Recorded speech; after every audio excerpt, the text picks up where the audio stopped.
E aí foi a primeira vez que eu quebrei na minha vida, cara. A galera curte isso e isso é uma das coisas que a gente tem como feedback. Tu acha que hoje é mais difícil para as novas marcas vender para multimarca ou se fizer um trabalhinho legal é mais fácil? Acho que a música sempre fez, assim, parte da minha vida desde muito novo. E como que tu tem o contato e o relacionamento com o lojista na parte de venda? Como que tu vende para ele hoje? É mais catálogo? É showroom? Você falou de desafio, cara, e desafio é uma palavra muito interessante, porque isso é o que nos move mesmo.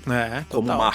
Eu digo que na moda, muitas vezes, 1 mais 1 não é 2. Teve algum momento que deu vontade de desistir e fazer outra coisa? Cara, não, você pode ser o que for, independente da sua profissão hoje, sabe? Acho que se você tem um sonho de começar, acho que você tem que começar. E como que foi isso? Entender que o negócio chegou no momento que não tava dando mais nem pra pagar a conta? Eu tenho 2 objetivos, o que eu posso fazer daqui 1 ano e do que eu posso fazer daqui 5 anos.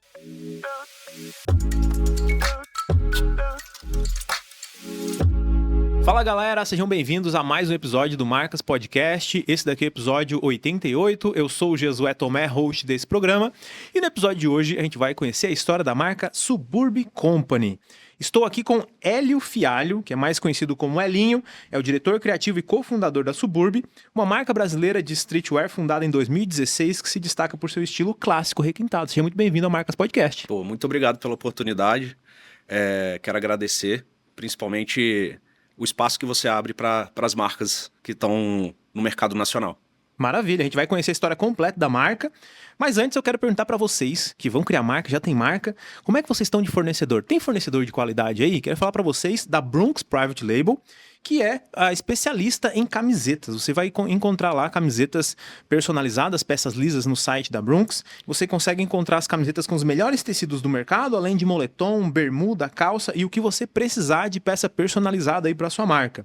Você consegue comprar peças lisas pelo site usando o link da descrição e usando o cupom MP10 você vai ter 10% de desconto. Escaneando o QR Code você vai falar com os consultores comerciais da Brunx para fazer um orçamento e fazer suas peças personalizadas. E para quem vai registrar sua marca, para quem tem uma marca, ainda não está registrando, ainda não registrou, está começando agora, a sua marca precisa estar segura. Ela não pode correr o risco de ser registrada por uma outra pessoa. Proteja a sua marca com quem tem experiência, com quem entende do assunto, tá? Com a Total Marcas, vocês vão ter uma empresa que tem 20 anos de experiência, são 5 mil clientes, e você pode ter a sua marca registrada em 187 países. A Total foi o escritório que registrou o quarto maior escritório do Brasil, que mais registrou marcas no ano passado. E usando o QR Code, vocês vão falar com o time da Total e vão ganhar de presente uma análise de viabilidade. Eles vão analisar se a sua marca faz sentido você registrar, se você precisa mudar alguma coisa. E acredite, tá? Essa decisão de escanear o QR Code agora e ouvir o que eles têm para falar sobre a sua marca pode mudar o seu jogo. Você pode ter a sua marca aprovada ou negada. Eles vão te ajudar a tomar essa decisão. E também, se você quiser registrar com eles e falar Conhecendo Marcas Podcast, é claro, você vai ter um desconto especial. E para quem é fornecedor, tem fábrica, ou para quem quer encontrar novos fornecedores, a gente está lançando a Branders, um marketplace de fornecedor private label, onde você encontra os melhores produtos, os melhores fornecedores do Brasil, com melhor qualidade, melhor prazo de entrega, melhor atendimento. Então escaneie o QR Code, cadastre se você é fornecedor ou se você é uma marca que quer encontrar fornecedores de diversas categorias aí de todo o Brasil. E para quem vai criar sua marca, QR Code também na tela, comunidade Viver de Marca, para você ter aí todo um direcionamento e conseguir acelerar tanto a criação quanto o crescimento da sua marca. Para quem está chegando agora no canal, se inscreva no canal, deixa aí o seu like e também vai lá no Spotify e avalie deixando lá 5 estrelas. Se você está ouvindo ou assistindo no Spotify, confere para ver se você já avaliou. É muito importante que você avalie o nosso programa. Agora, Elinho, posso chamar de Elinho? Pode ir, Elinho. Vamos começar pelo começo, antes da marca. O que tu fazia antes de resolver empreender aí nesse mercado da moda, criando tua própria marca? Ô, José, eu sempre fui um entusiasta, assim, cara, desde muito novo. Sempre gostei e curti muito a moda em si. Então sempre fui aquele menino que, na época de escola, sempre era o diferentão que gostava de usar marca, que era considerado que se vestia bem. E aí, eu venho hoje de meus pais, classe média baixa, e aí meus pais foram empreendedores, então eu comecei a trabalhar com 14 anos de idade, junto com os meus pais, no negócio local deles. E aí, quando eu terminei o 2º grau, que chegou aquela fase de ir para a faculdade, eu me vi indo para fazer um curso de Direito. E os meus pais falaram que eu tinha que trabalhar para pagar a faculdade, que eles não conseguiriam arcar com isso. E aí começou aonde é que eu vou trabalhar. E aí fui trabalhar em shopping. Vendedor. Vendedor em loja de surfwear. Isso a gente está falando em 2001. Então, 2001 fiquei trabalhando no shopping até 2004. 3 anos de vendedor de 3 anos loja. de vendedor Uma de baita loja, de uma cara. escola, né, cara? Cara, sim. E assim, conhecendo um mercado muito grande, de muitas marcas, né? Porém, naquela época, sempre surfwear, né? Uhum. Então, Não existia o streetwear, né? Marca de street. cara, existia. Mas não era o predominante. Uhum. E marcas de streetwear eram skatewear. Isso. Então, era muita Eram as marca marcas de skate tradicional, né? boa. Então, era marca que era interligada com truck, com rodinha. Aham. E não era do muito interesse do dono da loja em ter essas marcas na confecção. Tinha no acessório, mas não na confecção. E aí, em 2004 para 2005, eu recebo uma proposta de um representante comercial para me tornar preposto Que legal. e sair do shopping. O que é preposto? Explica pra galera como é que Cara, funciona. preposto é quem trabalha com um representante comercial e ele faz, junto com o representante comercial, o atendimento junto com os lojistas.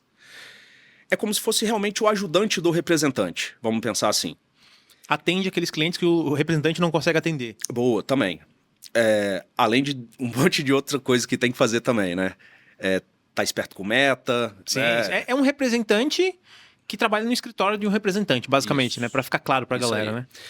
E aí, cara, 2004 para 2005 eu me vi com o meu carro, tendo que sair, pegar a rescisão da loja, comprar um carro para pegar a estrada e atender cliente do interior, porque essa era a proposta. Então, Qual que era o estado? Espírito Santo. Espírito Santo. Isso. E aí, o escritório, obviamente, eram de marcas surfwear também. Uhum.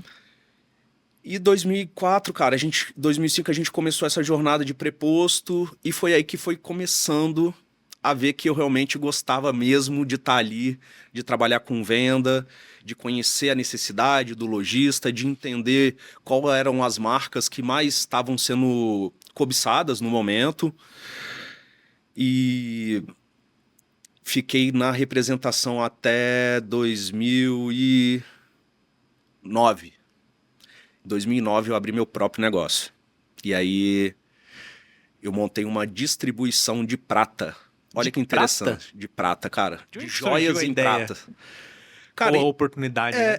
foi uma oportunidade porque na época, como o surfwear vinha muito forte, então veio essa tendência da prata Cara, como eu acessório. lembro disso, cara. E aí Esses era dias aqueles eu tava- cordões de baile. Esses dias eu tava vendo umas coisas, porque eu mudei pro apartamento, e aí eu tava pegando aquelas coisas que o cara vai guardando. Tinha lá um monte de coisa de prata, anel e corrente de bale. Era bem essa época dessa Isso aí, tendência, cara. né? E aí o feminino era muito forte, né? Porque a mulherada usava muitos acessórios de prata. E aí as lojas de surf, elas se viram na condição de ter um expositor de prata atrelado à loja. Uhum. No Espírito Santo, por ser uma cidade litorânea, isso deu muito certo. E aí eu me despedi do escritório de representação e fui abrir o meu próprio negócio em 2009, que foi uma distribuição de prata.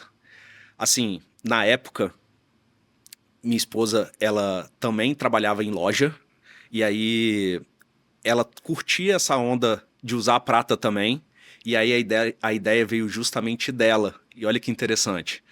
Ela começou a ver que existia essa oportunidade de revender a prata. Então ela montou, sabe, aquelas revendedoras que vão lá, compram o estojinho de veludo, compram um pouquinho de cada, chega na casa das pessoas, abrem o estojo, começa a vender. E eu vi que ela foi dando muito certo com Começou isso, com cara. ela, então. Cara, foi. Ela deu o insight. Aham. E aí a gente tentou expandir isso, porque eu via que o negócio dela estava dando certo. E eu falei, legal, essa é a ideia, vamos transformar isso agora para os lojistas. E aí sim, aí foi a oportunidade de correr atrás dos fornecedores, da onde conseguia comprar as pratas. E foi meu primeiro business. Cara, Tu montou uma marca própria ou tu revendia as marcas Ou né, nem tinha marca de fato, né? Ou tinha? Não tinha, mas eu criei a minha. Legal. E aí, na época, era Planet Bali. E aí, o que a gente fazia? Eu fornecia o expositor para o lojista. O lojista, dentro do meu expositor, ele só podia colocar a prata que ele comprava comigo. Em troca disso, eu fornecia a garantia para ele dar para o consumidor final, sacolinha de presente, o veludo. O lojista não tinha esse custo. Então, se criou ali uma codependência do lojista em ter o meu produto, e foi aí que eu mais ganhei dinheiro na minha vida, cara. Que legal. Foi na época da prata. Quanto tempo tu ficou fazendo isso? Porque chegou uma hora que ninguém mais usava prata, né? Boa. Cara, então, aí pra você ver como são as coisas. Nessa época aí, eu tinha 26 anos de idade,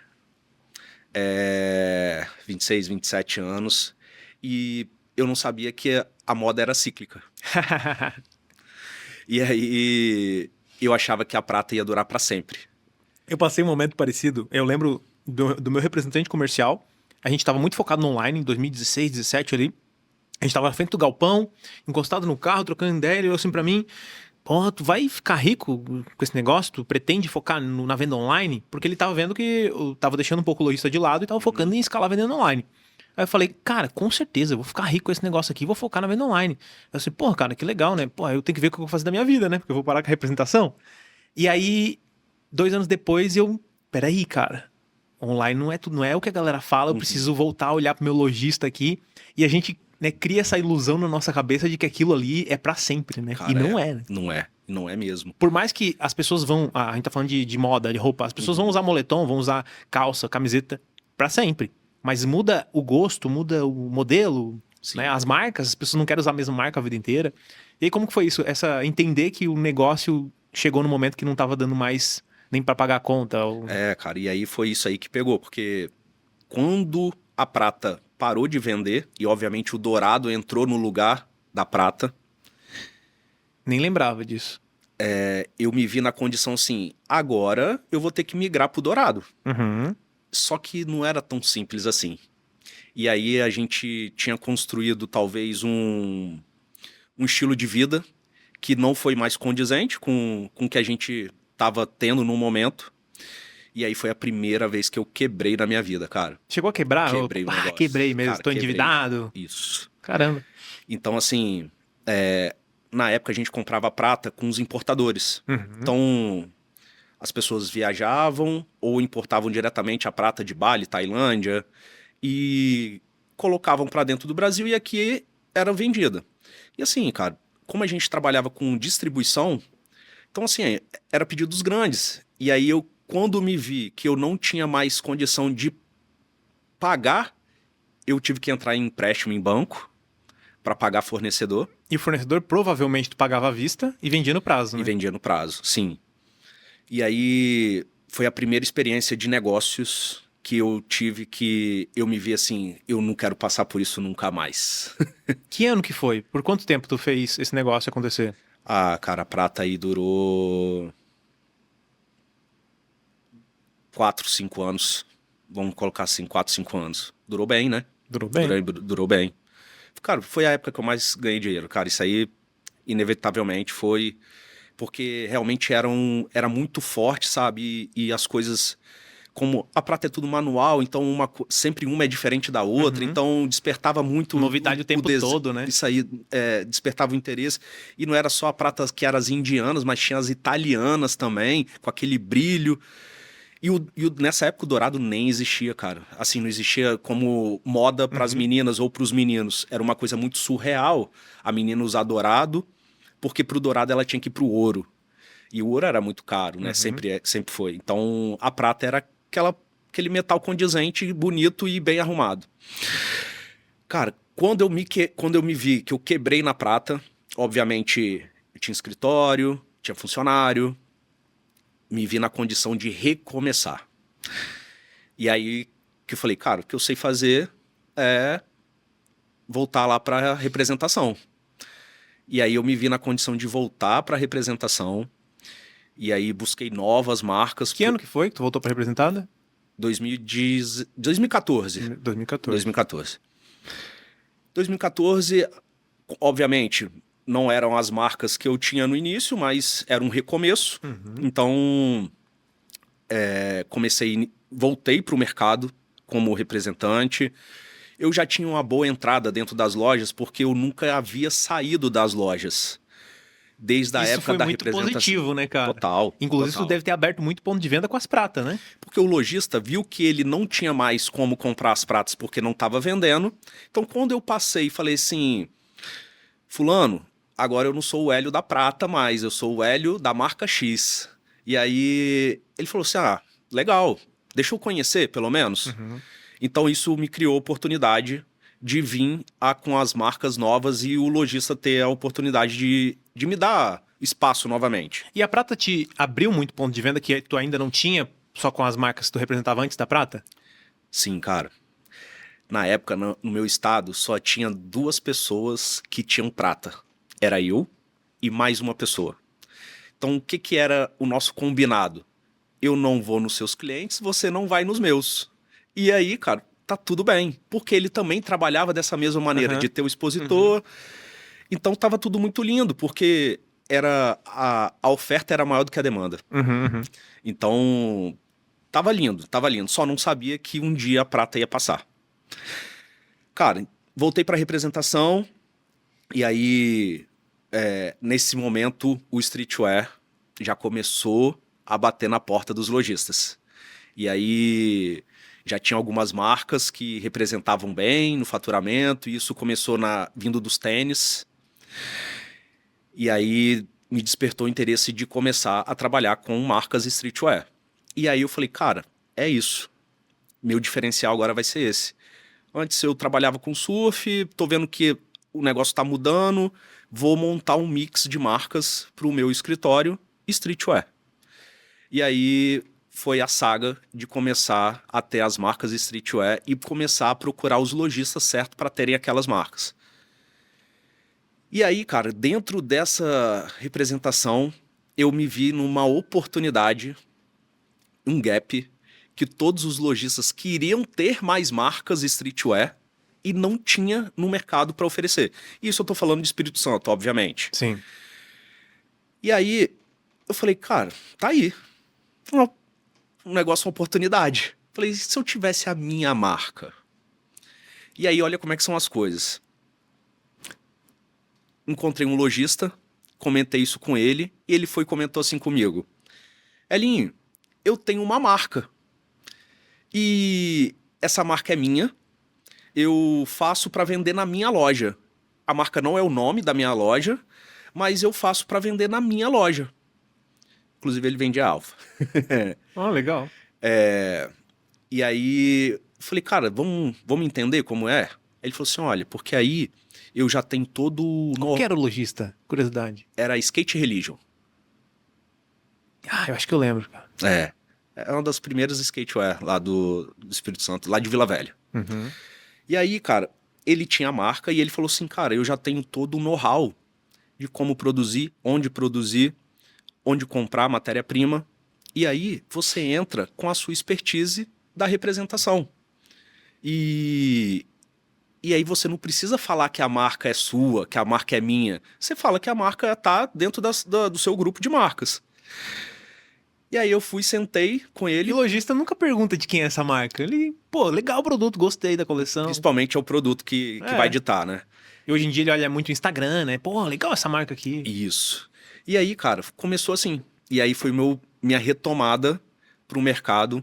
Foi na representação e depois entrando numa sociedade com uma marca streetwear de um lojista. Já era a Suburb? Não, não era. Ah, tá. Era outra marca. E aí a marca começou a vender bem, cara. Começou a vender bem, a gente começou a ter número na marca. Depois chegamos ao ponto da gente começar a vender mais do que as marcas que eu tinha na minha representada. E aí eu acho que por destino a gente não conseguiu dar continuidade no negócio na sociedade. E aí a gente veio a interromper a sociedade. E como o nome era dele, ele ficou com o nome e obviamente com tudo que tinha da marca. E aí eu falei assim, opa, agora eu já sei aonde produzir, agora eu já sei como produzir, né? A sociedade, obviamente, foi bom, até certo momento, mas agora eu acho que é a oportunidade de eu fazer a minha própria, eu sozinho. E aí, nesse decorrer da vida, cara, a gente eu esbarrei com um amigo de infância. E aí, sempre quando você esbarra com qualquer amigo seu de infância, principalmente quando você morou no mesmo bairro, você tem aquele costume de perguntar, e aí, tá trabalhando com o quê, né? Aham. E aí eu fui perguntar isso pra ele, cara, eu tenho uma estamparia. Aí eu falei, não é possível, cara, você tem uma estamparia? Cara, então eu tenho uma marca de roupa. Aí ele falou assim, não, você tem que estampar lá comigo, não é possível. Vamos lá conhecer minha estamparia. Eu falei, vamos? E aí, contei pra ele a história, que eu tinha acabado de sair de uma sociedade, queria montar uma marca. Ele falou assim, cara, boa, tá precisando de um sócio? Eu entro com a estamparia. Você não precisa pagar a estamparia. E aí, vamos? E lá na estamparia dele já tinha o corte, Nossa, que porque legal.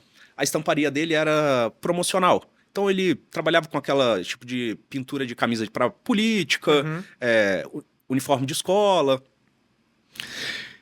E aí ele falou assim, cara, vamos entrar na sociedade, vamos fazer a sua marca, então você entra com a parte da direção criativa, com toda a parte do comercial e eu entro com a mão de obra. Aí eu falei, lindo. Já sabia que realmente não dava para construir uma marca sozinho e topei. E aí sim, daí nasceu a Suburb. Essa foi a história que realmente a gente chegou ao ponto até chegar a Suburb, cara. E foi em 2016. Isso 2016. A marca nasceu em novembro de 2016, cara. Por que Suburb? Cara, eu sempre fui muito fã de hip hop. Uhum. Sempre gostei. Acho que a música sempre fez, assim, parte da minha vida desde muito novo. Sempre fui um cara muito eclético, mas, cara, sempre quando falava de hip hop era onde mais tocava, sabe?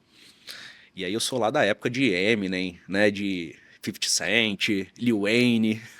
Então, o rap nacional era Sabotagem, eram Racionais, obviamente, mas o rap nacional ainda não tinha uma expressão tão forte quanto o hip hop americano. Uhum.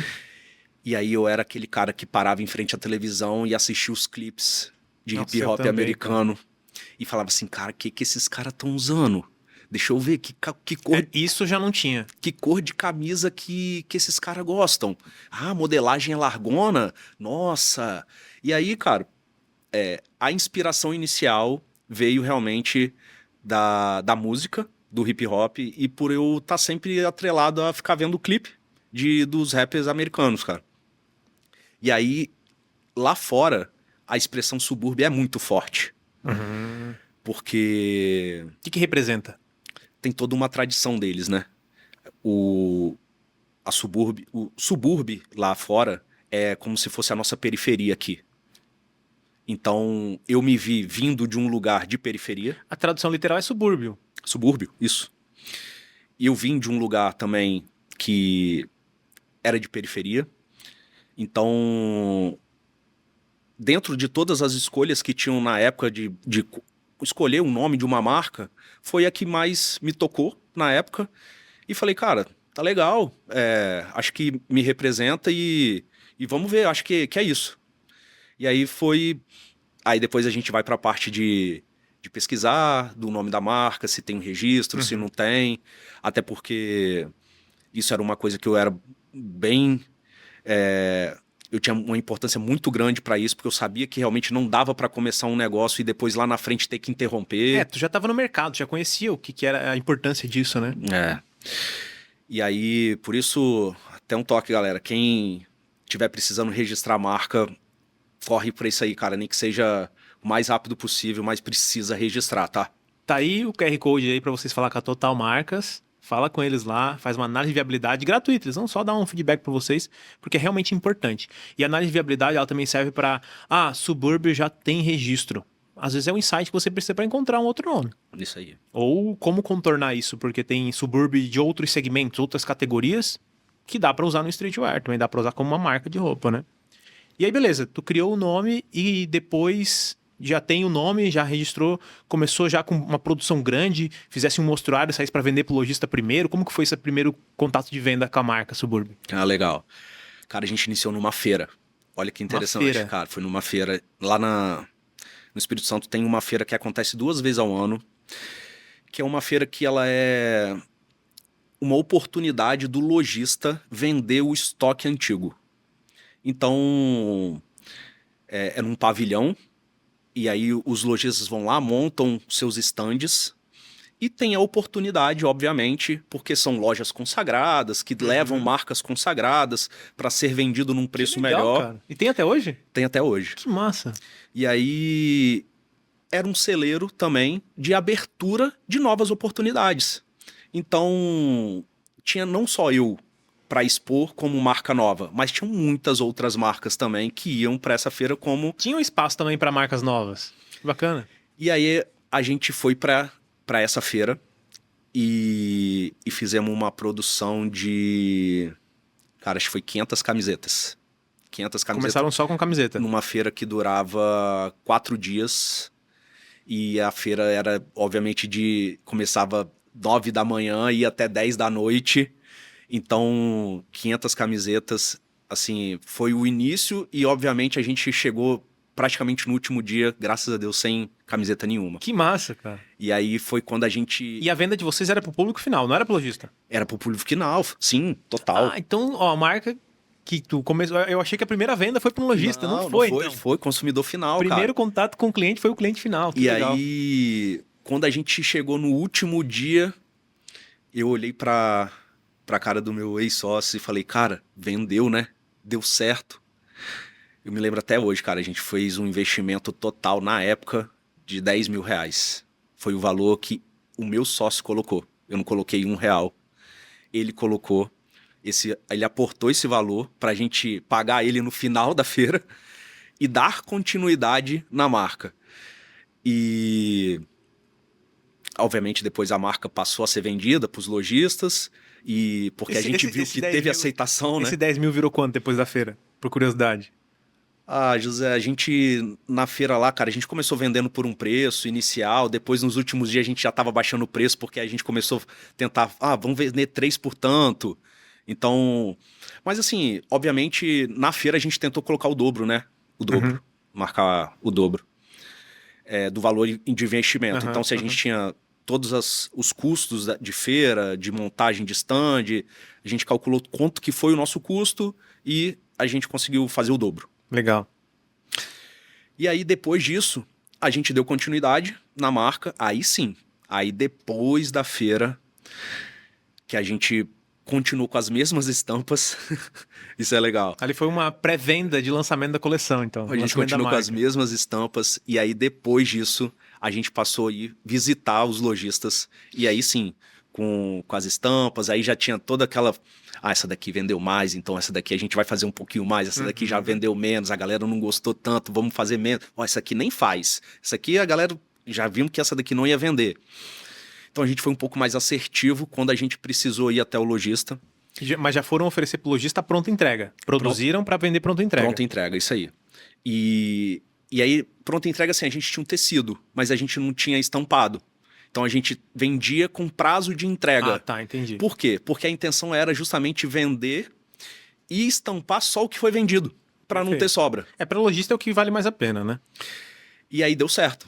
E aí a gente conseguiu ter espaço, por quê?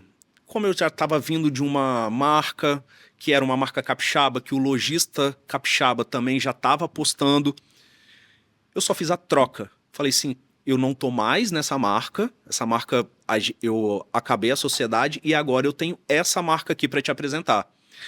E aí, obviamente, representação é relacionamento. Sim, total. Então você não é a pessoa da marca. Tem lojista que fala pros representantes, pode trazer o que tu quiser e que eu vou comprar. A sua marca é o seu nome. É. E aí o que você representa lá dentro, o que você construiu lá dentro da loja. Então, quando eu passei oferecendo a Suburb, e aí eu tive portas abertas.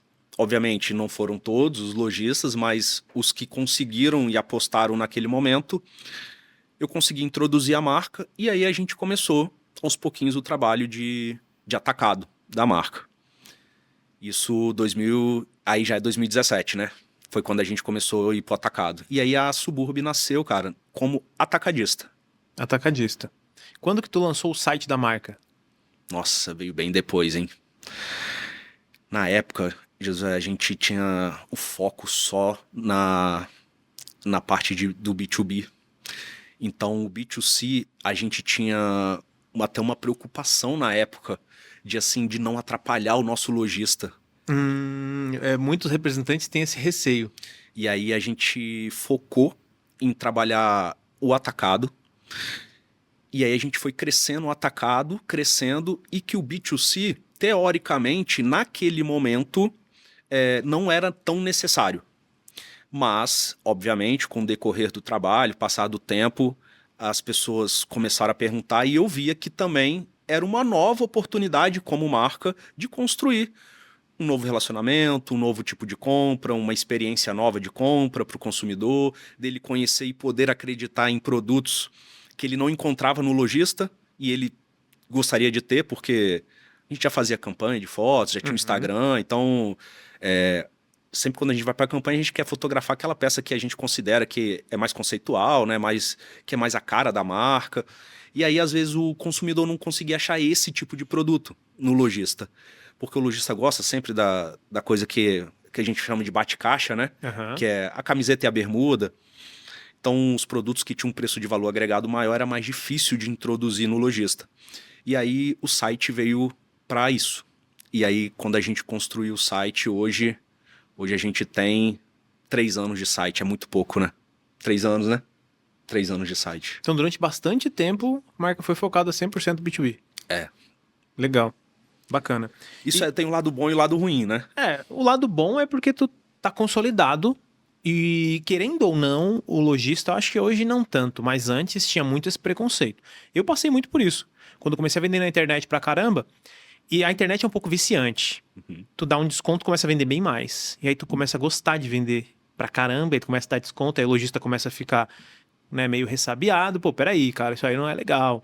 Se não souber equilibrar bem, pelo menos respeitar o timing de coleção, né? Não vou fazer promoção 6 meses, durante 6 meses depois do lançamento, que é o timing do lojista vender o produto e depois colocar em liquidação também.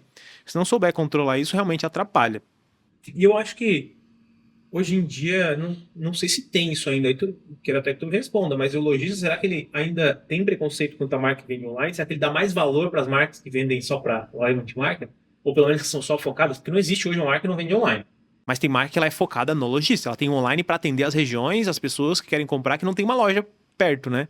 Tu acha que tem esse ponto de vista do lojista ainda? Eu acho que um pouco é da mentalidade que mudou.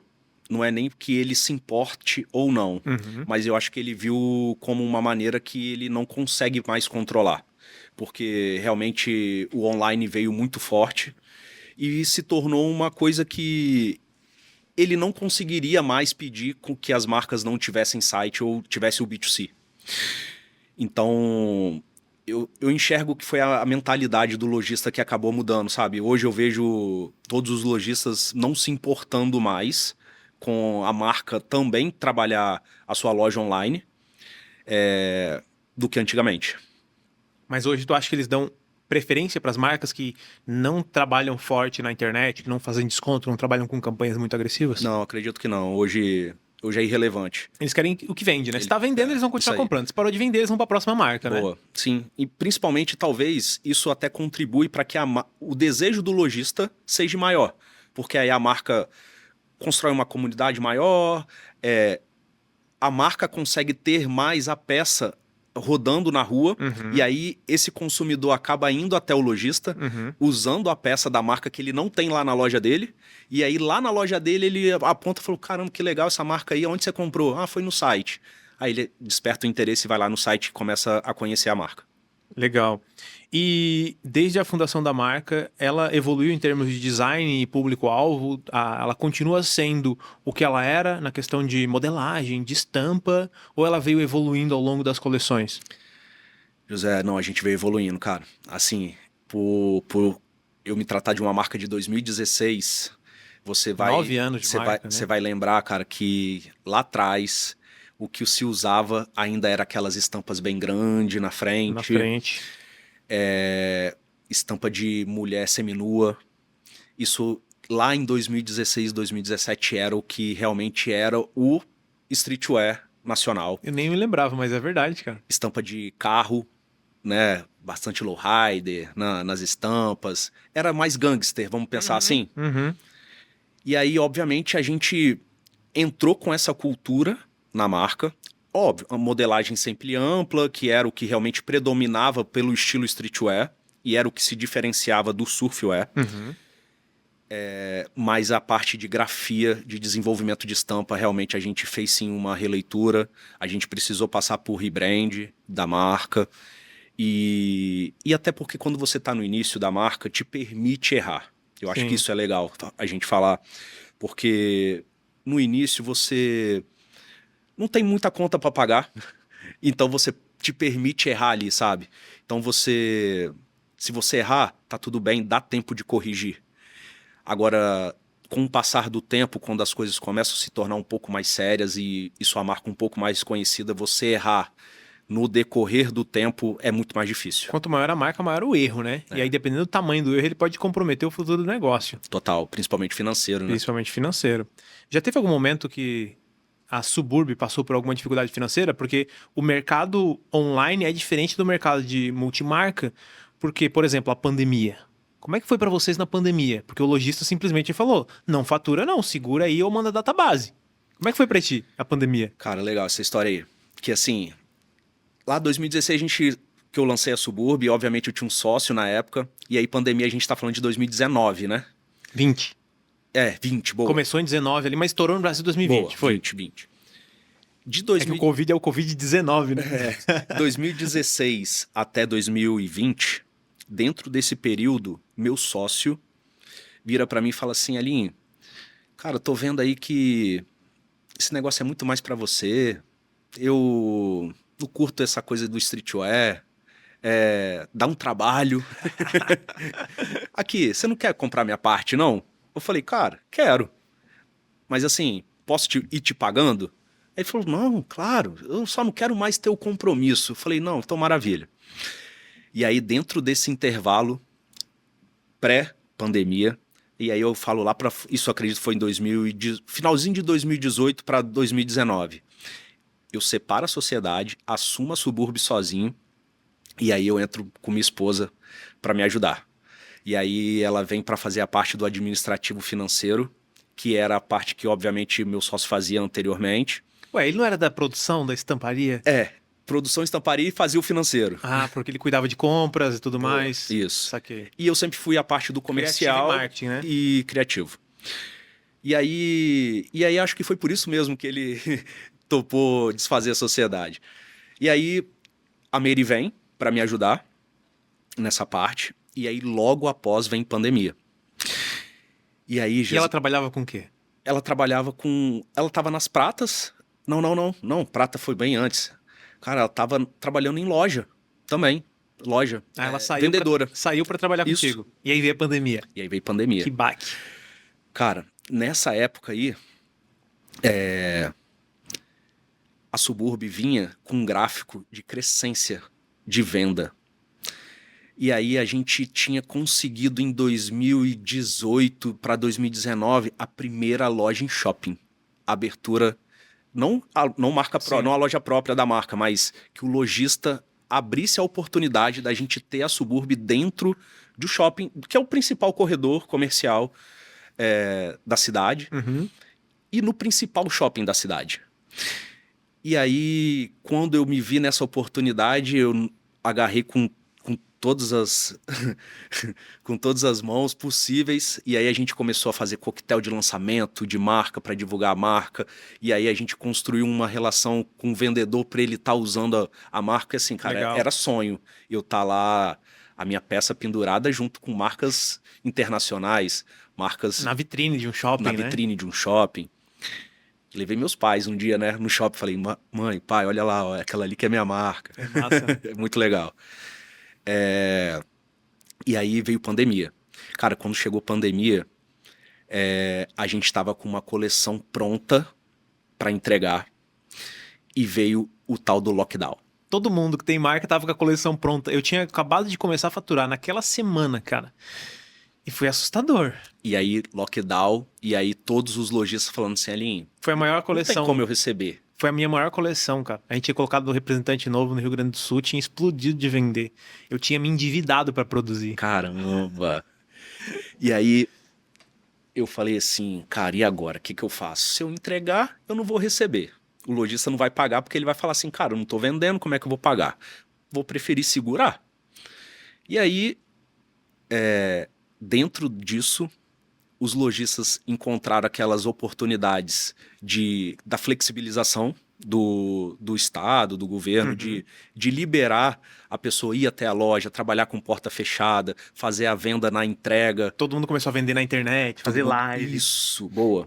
Cara, nisso o lojista falou o quê? Precisa de mercadoria. Todo mundo foi assim, cara. Que loucura que foi aquilo lá, né? E aí foi quando eu comecei a receber de volta os pedidos. E falar, Elinho, me entrega pelo amor de Deus. E aí, Porque imagina, o pessoal tava em casa. Não podia trabalhar, não podia sair. Mas tava em casa, aí pô, uma live, o cara entrava, o cara comprava. Aí post no Instagram, e falar no Story, falar no WhatsApp.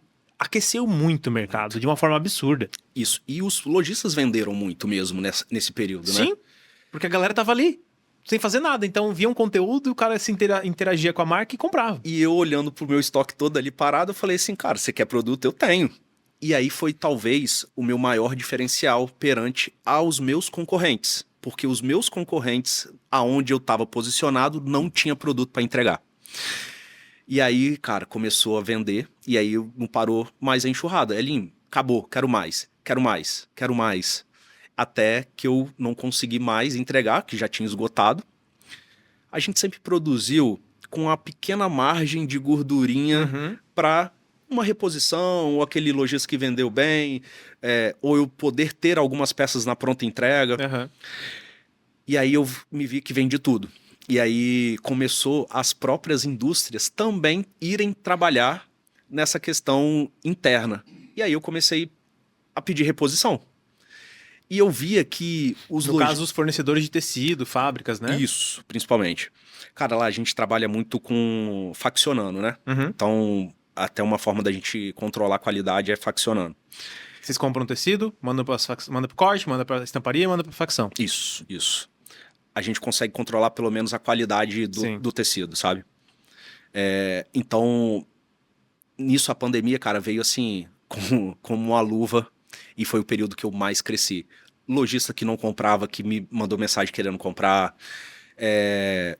Os lojistas que já compravam, comprando muito mais do que compravam antes. E aí, dentro disso, a marca em si, ela ganhou uma notoriedade e começou a circular mais peças na rua. E aí sim, aí caiu no gosto. Foi aí sim que a Suburb começou a ter um espaçozinho ao sol junto às outras marcas. Legal. E comigo foi bem parecido, porque eu lembro que eu fiquei desesperado. A primeira semana, cara, eu mandei todo mundo embora. Aí tinha o e-commerce muito forte, né, na época. Eu passava o dia todo embalando pedido, porque tinha 2 pessoas na expedição. E aí eu peguei, mandei todo mundo embora e fiquei no estoque lá, embalando pedido e com o G1, o Globo News aberto lá no computador, empacotando pedido e olhando história triste o dia inteiro. E fiquei ali por uma semana. E não sei se foi 2, 3 semanas para acontecer que o lojista começou a pedir.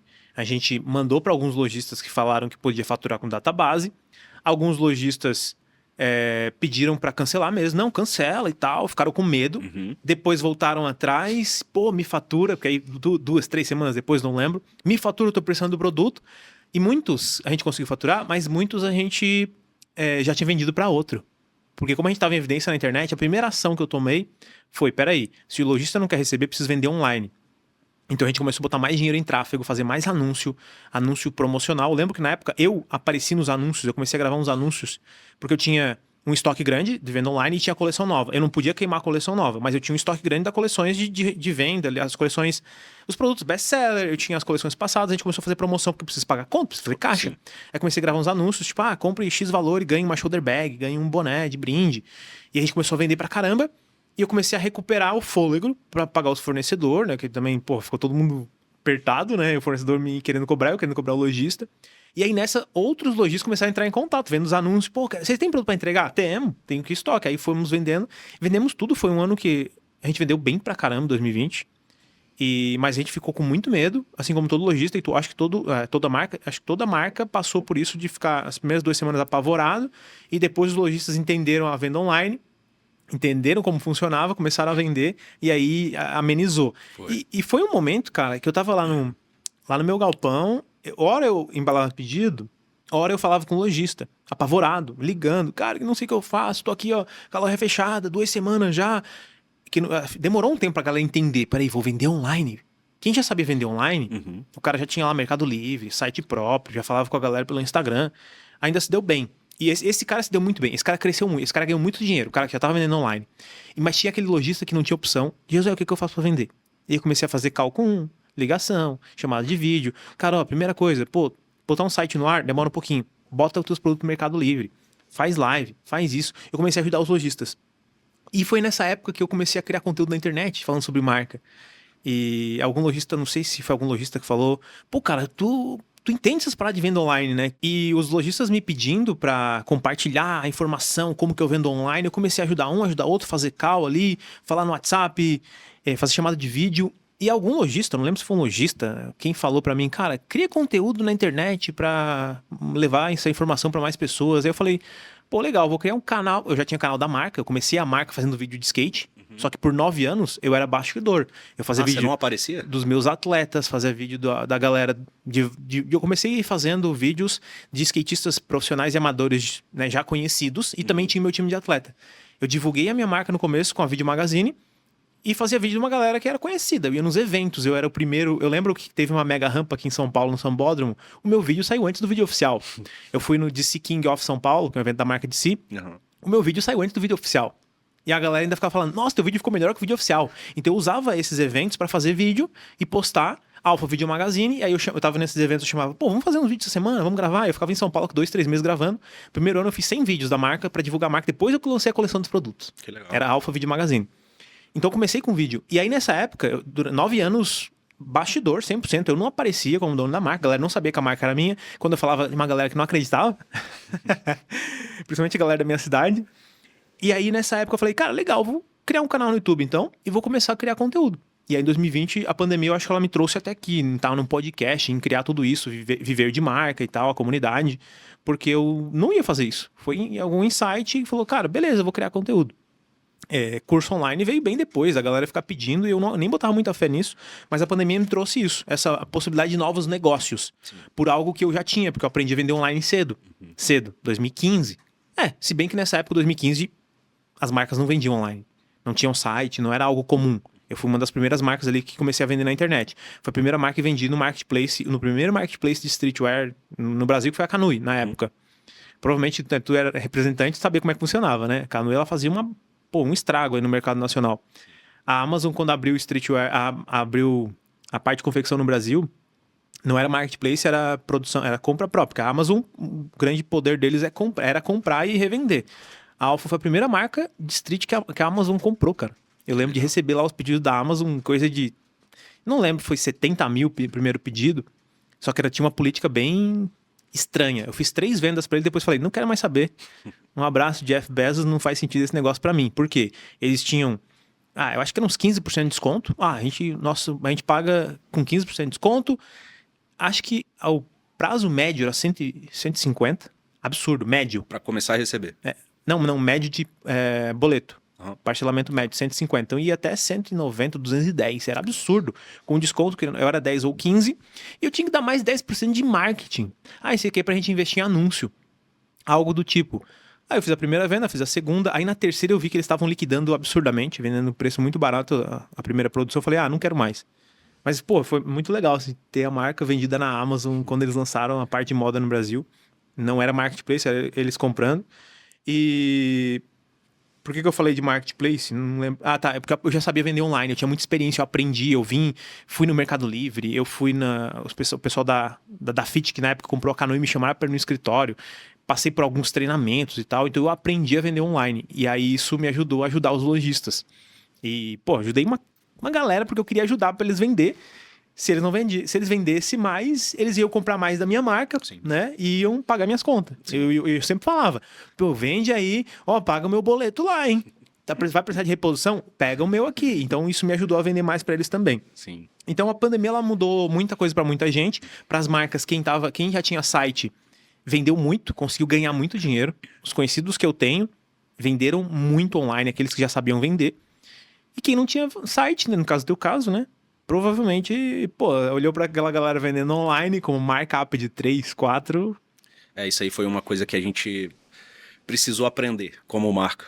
Era que a gente não poderia não ter site. Uhum. Então, a gente demorou a constituir o site e ter essa... Porque assim, a gente já poderia ter tido o site antes e talvez não ter a loja online, sabe? Uhum. Mas ser um site institucional. Não tinha nem institucional? Nem institucional, cara. Mas por que vocês não pensavam, acho que não faz sentido, não precisa, o nosso foco é B2B? Eu acho que a gente sempre foi porque o foco era B2B. Uhum. E aí o site veio depois pelo esse novo método de consumo. E é esse novo método de consumo que fez com que a gente abrisse os olhos e entendesse que também era mais uma oportunidade como marca. E não só como marca, mas como visibilidade, como voz de marca, como tudo, sabe? Então... E aí a gente foi para um outro rolê que era entender sobre site, de como construir, como ter, e entender sobre loja online, entender sobre estoque de e-commerce. E aí foi uma descoberta bem nova pra gente. Por isso que talvez a Suburb se tornou uma marca muito mais do atacado do que propriamente do online. Para quem vê de fora, eu acompanho a tua marca já. Não vou dizer que eu sou uma audiência ali que tá sempre olhando. Eu nem devo seguir muita marca no meu Instagram hoje, mas eu tenho as marcas nacionais que volta e meia eu tô olhando, e a de vocês era uma delas. Eu comecei a ver a marca se destacar. Eu não fazia ideia que era atacado, eu achei que era online, o grande forte da marca. Porque a marca tem uma bela apresentação, um bom conteúdo.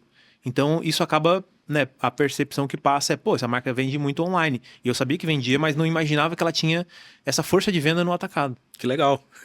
Porque assim, talvez foi uma comunicação que a gente adotou ali no Instagram que foi involuntária, sabe? Porque hoje, com a Suburb, a gente tenta cada vez mais contar, dentro das nossas coleções, uma história requintada sobre os temas que a gente desenvolve como coleção. Legal. Então, essa parte do Instagram tá super bem feito ali, isso também é do storytelling da marca. Uhum. Então... a gente tem uma preocupação muito grande com o tecido, como é feito. A gente se coloca nessa posição de uma marca requintada, né? Então a gente expressa isso não só através do produto, mas toda como uma comunicação geral da marca também, né? E é legal saber de você que você teve essa percepção. Tive sim, um trabalho bem feito. E a marca deu certo desde o começo? Ela sempre deu certo ou passou por alguns momentos difíceis, alguns percalços no meio do caminho? Jesus, já passamos por muitos percalços, não foi nem pouco não.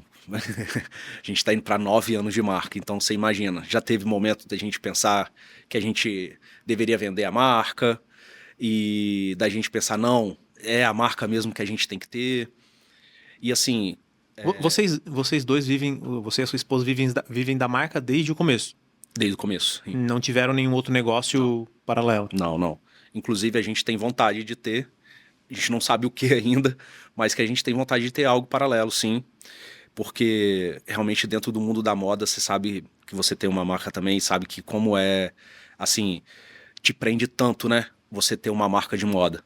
Então, a gente tem vontade sim de conhecer novos horizontes, sabe? Obviamente, quem sabe um dia a Suburb seja oferecida e vendida. Isso é uma possibilidade, a gente não pode descartar nunca. Com certeza. Isso acontece com N marcas no mercado nacional, não só no nacional, mas lá no internacional isso também acontece. Uhum. E então, assim, a gente conhecer outros nichos eu acho que também é importante. Mas por enquanto não, a gente está focado na marca. E aí, qual foram os maiores percalços no meio do caminho? Cara, então financeiro, obviamente. Principalmente quem trabalha com multimarca, né, cara? Financeiro, assim, a gente se vê no início vendendo pouco e conseguindo produzir. E aí quando você começa a aumentar o seu número de pedido, que você tem que aumentar a produção, você obviamente... o raciocínio é muito básico. Você pensa assim, eu tô vendendo mais, eu vou produzir mais. Mas a história não é muito assim. Eu digo que na moda, muitas vezes, 1 mais 1 não é 2. Porque o financeiro é uma coisa que é bem importante para todas as marcas. E a gente se viu várias e várias vezes na condição assim, cara, e agora? O que vamos fazer? E aí não só financeiro, mas aí é só um exemplo, mas a gente já se viu preso nisso em produção. de ter que encontrar outro fornecedor, sabe? Aquele fornecedor já não aguentava mais fornecer ou entregar na data que você precisava. Então, dentro desse percalço aí, a gente, de 9 anos de marca, a gente já passou por muita coisa aí, cara, que não é fácil, assim, que às vezes tentam te desanimar, mas que você tem que realmente tirar o melhor disso e seguir, né? Teve algum momento que deu vontade de desistir e fazer outra coisa? Deu, deu, Vários momentos, deu, eu acho, né? deu, cara. É meio impossível isso não acontecer, Deu, né? porque assim, uma coisa que é um pouco assim frustrante, porque você PJ, você não é o seu PF. O que eu quero dizer com isso? Você vê muito dinheiro entrando na PJ, na pessoa jurídica. Só que quando você converte isso para pessoa física, não é a mesma coisa. Então, assim, lá na PJ, você tá lá pagando boleto de 20 mil, 30 mil, 50 mil. Aí você fala, caramba, 50 mil eu tô pagando. E quando você converte isso para PF, você fala assim, cara, quanto que eu já ganhei? 50 mil.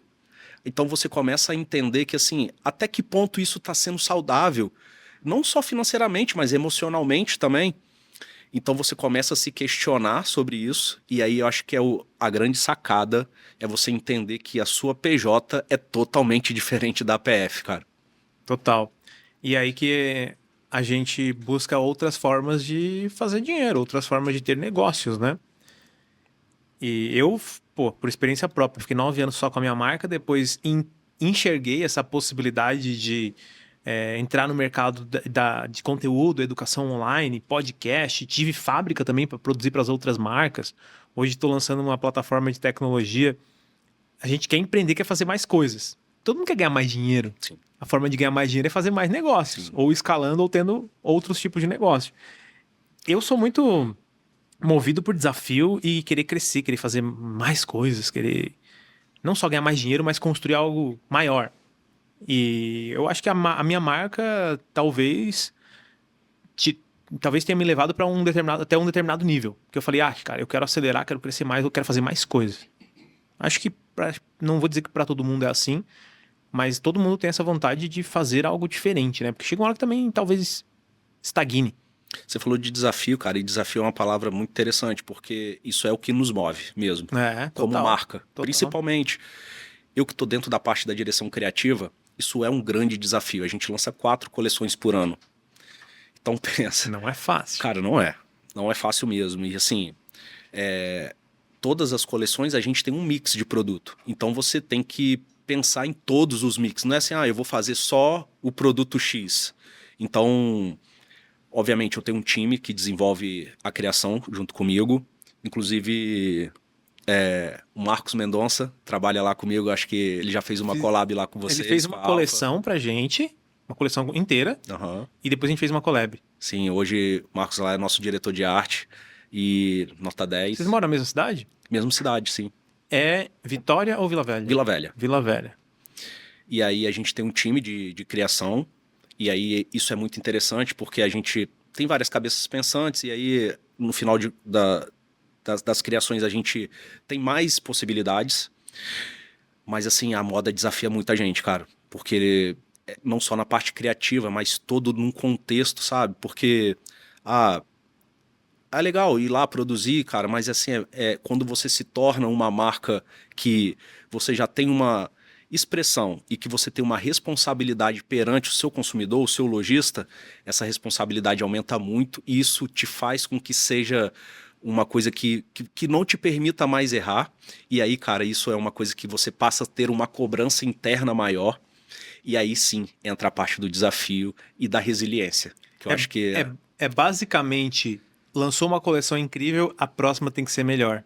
Lançou uma campanha, um chute incrível, o próximo tem que ser melhor. Porque se não for melhor, a galera vai olhar e falar assim, o lojista principalmente, né?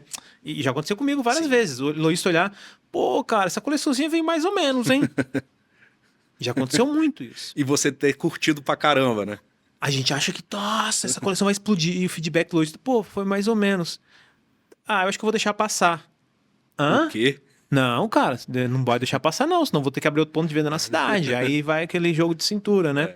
Mas realmente, isso é um ponto. Às vezes a nossa criação... Eu fiquei como diretor criativo há muito tempo. A nossa criação, a gente olha e fala, incrível. Chega no lojista, o lojista fala, tá, e aí? É isso. Olha a coleção inteira. Cara, eu tinha coleção com 120 itens, cara. Caramba. Loucura. Agora a gente terminou, hoje a gente tá com 50 itens. Que é coisa pra Que caramba é coisa também. pra caramba ainda. E eu tô falando de 50 SKUs, né? Uhum. De tipo, eu tenho 10 camisetas, 2 variações, são 20 Sim, e ok. tudo mais. Uhum. Mas 120 era muita coisa. E a gente fazia aquela coleção gigante, aquele mostruário de sei lá quantas malas, e o lojista olhava a coleção. Eu não vou dizer que era sempre, mas aconteceu já. O lojista olhar a coleção e falar, pô, é isso. Pô, mais ou menos. Aí tu ia no outro lojista, aquele lojista que é fã da marca, tu lança qualquer coisa e vai falar, caramba, tá muito foda essa coleção. Isso é bom, mas é o grande desafio, que é sempre agradar o lojista, agradar todo mundo. Online é mais fácil porque a gente consegue fazer ter um termômetro. A gente usa as redes sociais, um grupo no WhatsApp, um story para fazer uma enquete, para ver qual que é o termômetro mesmo da galera com relação aos produtos. Hoje a gente sempre usa isso, né?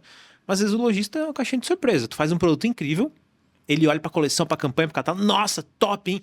Esse aqui sim vocês acertaram. Mas isso aqui eu não vou querer, não, tá muito caro. Bota 2 camisetas dessa, 2 daquela, né? O mercado é assim, mesmo. cara. É bem isso mesmo. Ele enche os olhos. E tem que ter. E aí é muito louco, porque se a gente não coloca aquele produto, aí na próxima, não, o lojista não comprou, não vou colocar. Aí ele vem com aquela, pô, essa coleçãozinha tá mais ou menos, hein? Porra, velho, eu faço esse produto top, incrível, que vocês não compram. Você vai lá, compra o melhor tecido, compra os melhores aviamentos, coloca na peça, fala, pô, mas não tem uma outra?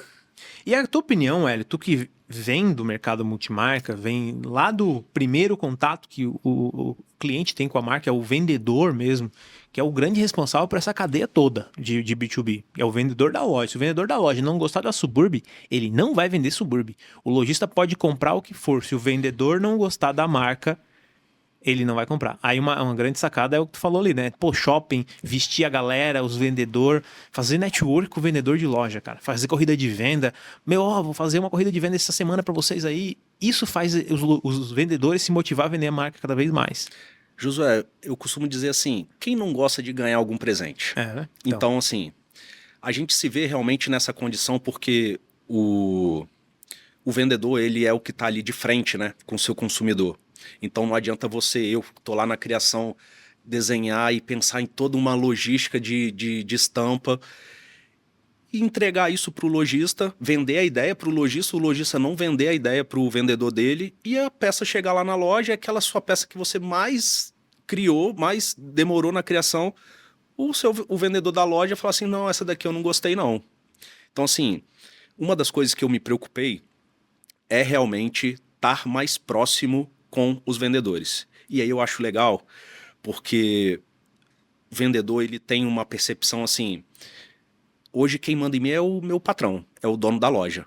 Então, eu ter contato com um dono de marca, cara, para eles isso é uma experiência que talvez para pouquíssimos vendedores eles vão ter isso.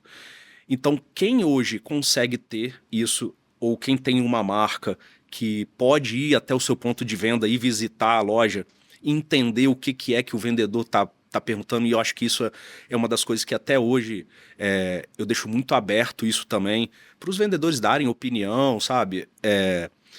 Mesmo sabendo que talvez eles não estão dentro do processo criativo, mas eles estão ali na linha de frente, sabendo o que o consumidor está pedindo. Talvez aquele bolso que você acha muito legal de colocar numa peça, o vendedor vai falar para você, cara, a galera curte, mas esse bolso aqui o pessoal não gostou. Aí você, putz, matei uma charada. Então, você tá próximo à equipe de venda que trabalha com o seu produto faz total diferença. E aí sim, obviamente, se você puder, claro, e tiver a oportunidade, talvez, de conseguir vestir ou fazer uma corrida de venda com a loja, presentear algum vendedor, isso conta muito. Porque realmente o vendedor, ele, tanto como ele enaltece a marca, como ele também não vai enaltecer.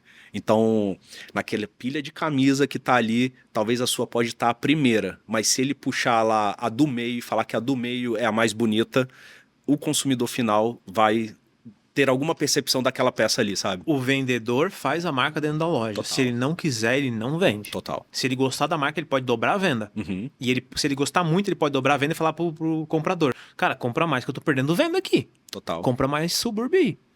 E né, tu que já tem bastante experiência com a multimarca, desde lá de ser vendedor e representante, Tu acha que hoje é mais difícil para as novas marcas vender para multimarca ou se fizer um trabalhinho legal é mais fácil? Josué, eu acho que com esse trabalho de venda online, hoje se tornou mais fácil. Porque as marcas não estão focando em lojista, né? O lojista tá meio esquecido, né? E tem outra coisa também. Talvez, vamos pensar assim, lá, Espírito Santo. Aí nasceu uma marca no Paraná. Cara, olha a distância que é. Como que talvez essa marca nova vai ter um representante, sabe? Mas talvez ele tenha condição de produzir para vender no atacado. Então, hoje o Instagram bem trabalhado, essa venda online, pode ser que sim, o lojista comece a ter mais interesse em outras marcas que não só os representantes passem vendendo. E aí sim, aumentou o leque de oportunidades de marcas novas para entrar em lojas que talvez já são super consolidadas. Como que. Eu te falo pela Suburb mesmo, com 9 anos de marca, porque assim, eu falo 9 anos de marca, mas eu me considero um super uma marca nova, sabe? Eu não me vejo como uma marca assim, consolidada de mercado, uma marca antiga. Eu costumo comparar que eu sou uma criança de 9 anos, que é o quê? Aquela criança que ela já sabe ir lá na geladeira, pegar águas para ela, ela sabe o momento que ela tá com fome, ela te pede comida quando ela tá com fome, mas você não confia dela atravessar a rua sozinha. Então tem que ter sempre acompanhamento dos pais. Então assim, eu me considero talvez como uma criança de 9 anos, que tem uma certa liberdade, mas que precisa muito de um acompanhamento, sabe? Legal. E o que que vocês estão buscando para se diferenciar, né, nesse universo do B2B? Para conseguir abrir novos pontos de venda? Qual está sendo o diferencial de vocês hoje? Já para os lojistas aí que ainda não vendem a marca ficarem ligados. É legal. Cara, então a gente iniciou o trabalho com representação, que era uma das coisas que eu não tinha antes, mas uma representação mais estratégica. E aí eu ainda não tô vendendo nível Brasil, mas eu espelhei estados de potenciais e esses estados a gente colocou representante. Então, assim, até por conta de produção também, por conta de financeiro também, porque produzir é caro. Tem que ter, pra galera que não sabe, para produzir 1 milhão tem que ter meio milhão em caixa, cara. Produzir é caro. Então, assim, em lugares estratégicos de nível nacional, a gente tem a representação da marca e aí sim, a gente está indo a passos pequenos na construção dessa venda nacional. Mas, assim, um diferencial hoje que eu vejo da Suburb obviamente, eu vou ter que citar produto, porque mesmo a gente sabendo que todo mundo hoje faz um produto muito legal, mas os produtos ainda são diferentes, sabe? Modelagem, principalmente. Então, eu vejo assim, a nossa modelagem é uma modelagem muito legal e isso acho que isso faz com que talvez tenha um certo interesse. A gente utiliza algumas matérias-primas que talvez as outras marcas não utilizam. Então, isso. Vou dar o exemplo só da minha camiseta, que eu acho que é o item mais básico, que é o que todo mundo talvez comece fazendo. A nossa camiseta ela vem com um cheiro herbal, já da indústria. Então, eu O utilizo. que é o cheiro herbal? Cara, é um cheirinho gostoso, sabe? Um cheirinho. Cara, quando você pega a camiseta que você veste, a camiseta, o tecido tem um cheiro. É porque a fragrância chama herbal. Ah, entendi. É o Então, nome da fragrância. Tá. Então, mas é um cheirinho tipo de mato, vamos pensar assim. Então, a galera curte isso, e isso é uma das coisas que a gente tem como feedback. Assim, caramba, Elin, sua camiseta, cara, eu demoro o máximo de tempo para lavar possível, só para não sair o cheirinho. Então, acho que isso acaba sendo um diferencial.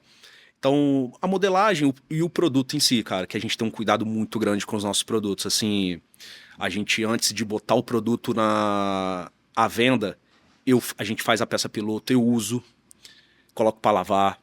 Então, a nossa equipe também, eu faço questão que use, ver se realmente está confortável, se está condizente com a mensagem que a gente gosta de passar da marca. E aí sim, depois desses testes, aí o produto entra para venda. Legal. E tu tens influenciador da marca, atleta, alguma coisa do tipo? Sim, a Suburb, cara, nasceu como uma marca streetwear e a gente tem um atleta que a gente apoia na modalidade de skate. Porque a gente é do streetwear mesmo. Eu não me considero uma marca de skate, mas eu me considero uma marca streetwear que a gente apoia o skate porque é a nossa vertente. Então, sim, a gente tem um atleta, ele Sim, ele vem se destacando a nível nacional.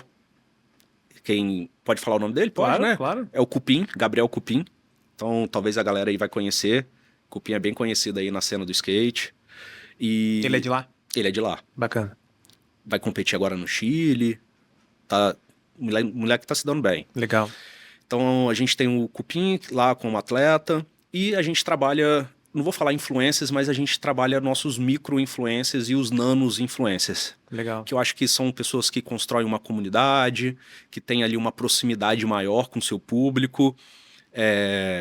E aí a gente consegue construir talvez um relacionamento e uma proximidade maior com o nosso consumidor final. Bacana. E como que tu tem o contato e o relacionamento com o lojista na parte de venda?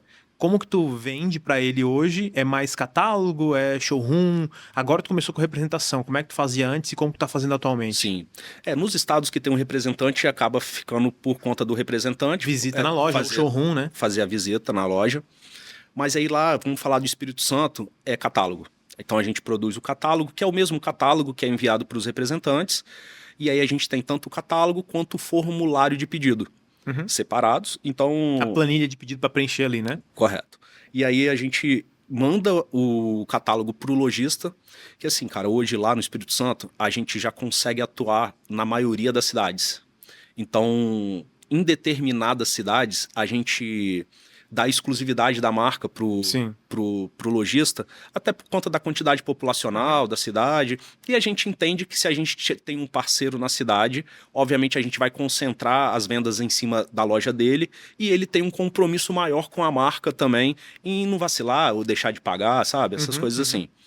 Então, para dentro do Espírito Santo, a gente trabalha via catálogo e fora do Espírito Santo, representante comercial. Catálogo, foto e planilha de pedido. Isso aí. Legal. Ó, só um gancho aqui aproveitando. A galera que quer aprender mais sobre esse universo da venda atacado, na comunidade VDM eu tenho um curso completo de venda atacado que vocês aprendem tudo. Eu trabalho com isso desde 2011. O QR Code tá aí e é um melhor curso do Brasil para vender no atacado, para você dominar tudo e tem tudo isso. O modelo de catálogo, a planilha que a gente sempre usou na marca, disponibilizada lá para vocês. Só escanear o QR Code e entrar na comunidade VDM, curso completo lá. Jesus é brabo. E agora, cara, uma parada que eu comecei a implementar na minha marca, que o lojista gostou, tá? Talvez faça sentido para ti implementar isso. A gente começou a criar conteúdo educacional. Aprendemos, né, trabalhar com educação online e levamos isso pro lojista. Coleção, a gente faz um workshop da coleção e bota numa área de membros, tipo curso online. A gente não vai cobrar do lojista, bota um login dele lá e senha, libera para ele o acesso. E é de graça, né? Porque tu não tem que pagar a plataforma, vai numa plataforma lá como a gente usa hoje, Hotmart. Na verdade, a gente estava usando a plataforma dos vídeos ali, a gente estava usando Astro Members. Uma plataforma de estilo Netflix, assim, bem legal. E a gente vai lá, grava um workshop da coleção, tu como diretor criativo apresentando cada produto, um vídeo de 20, 30 minutos, e esse acaba sendo um treinamento de venda pro vendedor da loja. Isso é uma bela sacada, porque aí tu mostra em detalhes, tu bota 2 câmeras, vai contratar um videomaker lá, uma câmera fixa em ti ali, com uma arara no fundo, teu cenário lá da tua empresa, teu escritório, tu vai, mostra o produto, apresenta, e a outra câmera ele vem e filma todos os detalhes. Tu mostra o produto em detalhes, o lojista passa a ver o teu produto com outros olhos, tu passa um treinamento do storytelling de todo esse produto, da matéria-prima, de como que ele tem que apresentar esse produto pro cliente na loja, e basicamente o lojista vai só falar pro vendedor, vocês vão assistir esse vídeo aqui da Subúrbio apresentando a coleção nova. E aí vocês colocam isso na comunicação da marca. Tá aqui o vídeo da coleção, a gente vai começar a venda, tipo, manda o vídeo antes, como um conteúdo, assistam aí, a gente vai abrir a venda e o catálogo vai ser disponibilizado tal dia junto com a planilha de pedido. E isso é legal, cara, porque o lojista, ele realmente foi muito abandonado nos últimos anos por causa da venda online. Só por ter esse trabalho bem feito, esse conteúdo bem feito para ele, que ele sabe que é para ele, porque não vai estar no YouTube, não vai estar no Instagram, tá ali exclusivo para os lojistas. E aí uma coisa que eu fiz e talvez, né, eu vou falar isso para todo mundo vai aplicar. Primeiro, se as marcas que têm venda online hoje, aliás, venda multimarca, venda B2B, não tiverem uma apresentação adequada do produto, a gente faz conteúdo para caramba pro TikTok, faz conteúdo para caramba pro Instagram. Se não tiver um conteúdo exclusivo para o lojista, ensinando ele a vender o teu produto, tá perdendo venda. E outra coisa legal, se já que tem uma área de membros ali, para o lojista entrar, por que não colocar lá um treinamento de venda. Tu é vendedor, tu foi vendedor de loja, cara. Por que não tu fazer um treinamento de venda pros vendedores, ensinar o vendedor das lojas multimarca a vender? Cara, quando sair daqui eu vou tomar outro puxão de orelha da minha equipe. Sabe por quê? Porque aí tu vai falar assim pro lojista, ó, faz o seguinte, tá se contratando vendedor novo? Tem que treinar, né? Não precisa treinar, não. Acessa esse login aqui, tem um treinamento de venda completo do teu vendedor lá. Tu vai ensinar o vendedor da loja a vender camiseta, moletom, de que marca? Com quem que ele aprendeu a vender? José, vou... Eu não falei pra ninguém, e Não. eu não vou contar mais pra ninguém, é só pra ti. Tá. Mas aqui, eu vou tomar outro puxão de orelha, cara, quando sair daqui. Por quê? Isso que você acabou de comentar era uma estratégia que a gente tem lá, que a galera me pede pra caramba pra eu fazer isso. E eu vou ser bem sincero, por muito e muito tempo, eu não falava que eu era o dono da Suburb. Cara, a marca ficou sem as pessoas conhecerem quem era o dono por muito tempo. Cara, sabe o que eu fazia no começo da minha marca? Eu comecei a vender pro lojista, eu criei uma demanda ali, criando os vídeos. Eu peguei o carro, não tinha carro na época, era o carro do meu atleta. No primeiro dia de venda atacado com a primeira coleção, eu fui visitar 4 lojas. Vendemos pras 4, 100% de conversão. Porque eu fui nas lojas certas, skate shop, que já queria comprar e tal. E aí depois eu contratei um representante comercial. E esse representante comercial, ele era um representante que tava trabalhando com outra coisa e tinha acabado de voltar. Ok. Então, pô, tá aqui a coleção, tu vai sair pra vender, aí eu entrego pra ele na segunda-feira, aí chega na sexta, e aí, como é que foram as vendas? Putz, nem consegui sair essa semana. Aí, porra, na outra semana a mesma coisa. Aí eu falei, ó, segunda-feira eu vou contigo, bora? Aí eu fui viajar com ele, aí eu comecei a viajar com o representante por Santa Catarina, visitar o lojista, aí eu comecei a entender como funcionava a venda atacado, porque eu não sabia vender, não conhecia técnicas de venda, não sabia como abordar, não sabia nem como falar. Eu era só um skatista que tinha uma marca ali. Isso mudou meu jogo, assim. E eu passei a conhecer exatamente como tudo funcionava, direto falando com o dono da loja. Isso me ajudou muito. E eu chegava nas lojas, eu não me apresentava como dono da marca. Porque ninguém chega numa loja e fala assim, eu sou o dono da marca. Pô, a tua moral, querendo ou não, se a marca é pequena, é nova, vai lá pra baixo. Sim. O representante chegava, pô, tô vendendo essa marca e tal, essa marca é foda, não sei o quê. E eu trouxe aqui, ó, o videomaker e gerente de marketing comigo pra visitar as lojas, porque eu era esse cara. Eu era o videomaker e gerente de marketing. Pô, que massa, pô, o gerente de marketing veio me visitar. Então, a gente acabava causando uma percepção diferente. Ó, a marca desse gurizão aqui, ó. Puta, tô de boa, Evandro. Não vou querer essa marca, não. Então a gente não mentia, mas a gente se posicionava da maneira que a gente queria ser visto. E aí o cara olhava o catálogo, o cara entrava no Instagram, tinha um conteúdo massa. Pô, o gerente de marketing veio me visitar, pô, legal. E aí era outra visão que ele tinha. E era uma estratégia que deve ter dado super certo. Deu certo. Porque assim... E depois de muitos anos que a galera foi descobrir, porra, eu sempre desconfiei. Parece que talvez perde o interesse, sabe? Tá, mas a questão é que eu também não falava que eu era o dono da marca, porque eu não era por isso, mas eu tinha uma outra estratégia, que era o quê? Cara, eu pensava assim, se eu me apresento como dono da marca, as pessoas vão saber que a marca é daqui, de Vila Velha, do Espírito Santo. Santo de casa não faz milagre. Isso. Vai começar uma pedição, me dá prazo, me dá desconto, então prefiro talvez não falar. Mas eu também nunca tive a vaidade de querer falar que eu era o dono. Eu sempre trabalhei visando fazer a marca acontecer. E não, talvez, me posicionar assim, poxa, agora eu tenho a minha marca. Então, por muito e muito tempo, eu deixei isso muito oculto, até não só para lojista, mas era lojista, era vendedor, era no próprio Instagram também. A gente não aparecia, a gente não falava que era de Vila Velha. Então, a marca era assim... Tinha gente que perguntava se a marca era de São Paulo, se a marca era do Rio. Então, eu não fazia ideia que era de Vila Velha. Não fazia. Até chamar a gente no WhatsApp, que era DDD 27, né? Que é de Vila Velha. Então, nisso, há 1 ano, 2 anos atrás, eu tomei um puxão de orelha bem grande e falei assim... E aí fui chamado...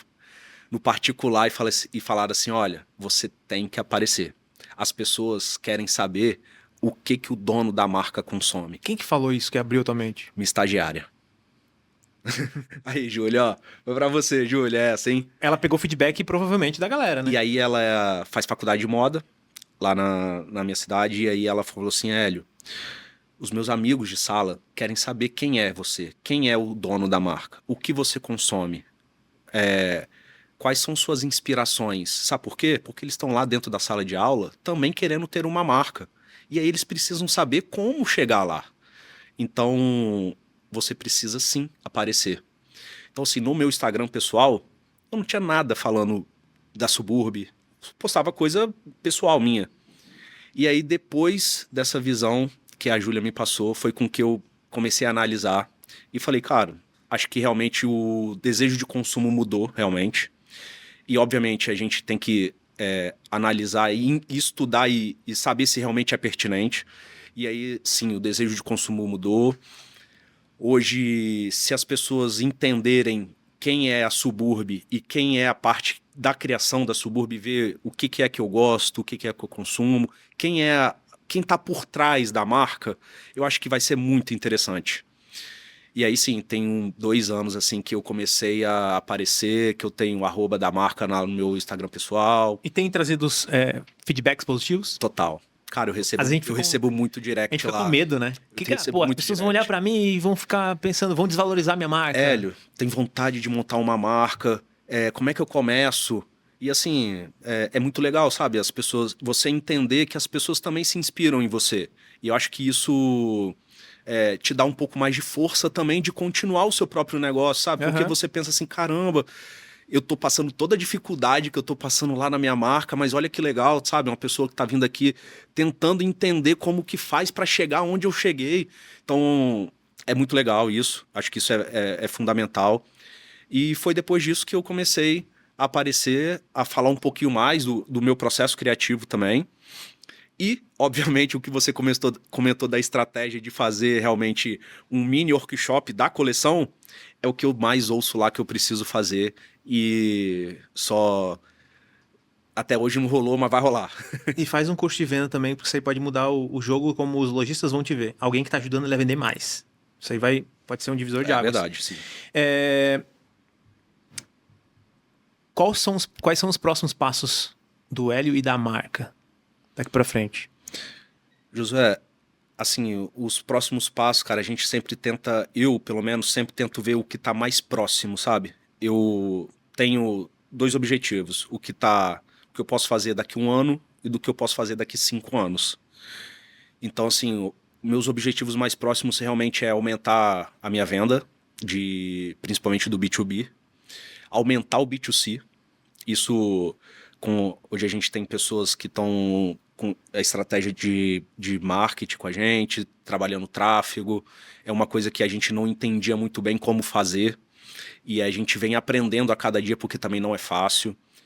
Mas realmente a curto passo é realmente aumentar a venda no B2B e B2C, principalmente o B2C. E aí sim, a gente tem várias oportunidades de melhora, mudar site, fazer shootings mais bonitos. Então, tem todas essas estratégias. E as estratégias daqui 5 anos, que tá concentrado um maior número de pontos de venda a nível Brasil, ter mais representantes, talvez sair da onde a gente está aí por um espaço maior, e assim vai.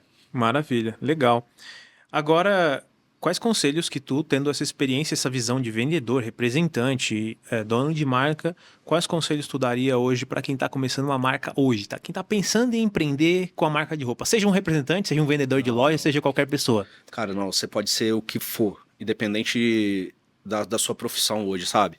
Eu acho que se você tem um sonho de começar, eu acho que você tem que começar. Sabe por quê? Você nunca vai saber se vai dar certo ou não se você não começar. Ah, mas eu tenho pouco dinheiro. Começa com pouco dinheiro. Ah, mas eu não tenho dinheiro. Cara, então faz uma estratégia, junta um dinheiro primeiro e depois você começa. Ah, e se eu juntar dinheiro e não der certo? Cara, beleza, pelo menos você tentou, foi uma oportunidade. E outra coisa que eu também, um conselho que eu sempre dou. Sempre em toda dificuldade que a gente passa, a gente sempre tem algo bom para retirar daquilo que a gente passou. Total. Então, se você tem um sonho de montar uma marca, eu super apoio e vai em frente. Maravilha. Agora, indo pros finalmente, qual marca gringa tu mais gosta? Putz, tem várias, hein? Uma só. Aquela que tu, pô, essa marca é a minha favorita. Cara, deixa eu lembrar aqui das gringas, cara. Eu gosto muito, cara. Pô, pode falar várias, não? Cara, eu gosto muito da Drolet. Drolet de Monsieur. Gosto muito da About Blank. Gosto... cara, tem vários. Cara, eu gosto da Huff. Acho uma marca muito legal também. Nacional. A nacional que tu mais gosta, exceto a Suburb. Tá. Cara, eu curto bastante Pie. Pia. Pace também. Legal. Qual marca nacional nova que tu tá vendo aí aparecer que tem tudo pra explodir no mercado?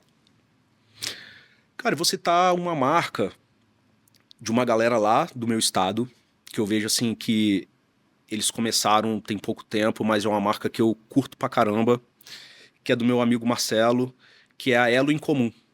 É uma marca que vale a pena, de repente, você dar uma olhada, de Legal repente o nome. até chamar os meninos pra participar aí também. E uma marca nacional ou um dono de marca, empreendedor que tu gostaria de ver aqui no programa compartilhando a sua história?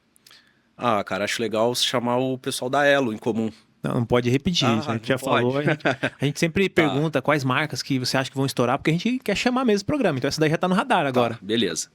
Cara, acho interessante, queria conhecer a história da Dodge Alfaiataria. Legal, legal. Show, vamos, quem sabe, tentar trazer eles aqui no programa. E onde que a galera te encontra nas redes sociais para, né, começar a acompanhar teu conteúdo que agora tu aparece? E quais são as redes sociais da marca também pra galera acompanhar? Galera, Instagram, pode me achar lá no Hélio Fialho e o Instagram da suburb.company. Legal. Quer mandar algum salve, algum recado pra galera que acompanha a marca? Galera, um salve aí pra todo mundo, pra galera lá de Vitória, Espírito Santo, Vila Velha. Um salve lá pra galera geral. Pros lojistas, né? Um abraço pros lojistas. Tem que agradecer os vendedores, lojistas. né? Boa, galera, isso aí. Obrigado mais uma vez. Top demais. Cara, obrigado por compartilhar essa história tenho que com a agradecer. gente. Obrigado mesmo por ter convidado. Obrigado mesmo. Satisfação demais. Sempre é uma honra conhecer a história de uma marca que se destacou, né? Porque a gente sempre quer trazer aqui no programa as marcas que se destacaram, porque o grande objetivo do Marcas Podcast, além de trazer informação, conhecimento, também é inspirar. E, cara, a história de quem venceu, de quem fez uma marca se tornar conhecida, ela realmente tem muito a ensinar pra gente. Então, obrigado por construir essa história e obrigado por compartilhar com a gente. Eu que agradeço. Tá? Agradeço a todos que acompanharam até aqui, vocês, nossa audiência. Se você não está inscrita no canal, se inscreva, deixe o seu like e avalie o nosso programa também lá no Spotify. Quero agradecer também os patrocinadores, a Brunks, a Total Marcas. E é isso, tamo junto, bora fazer acontecer e até o próximo episódio.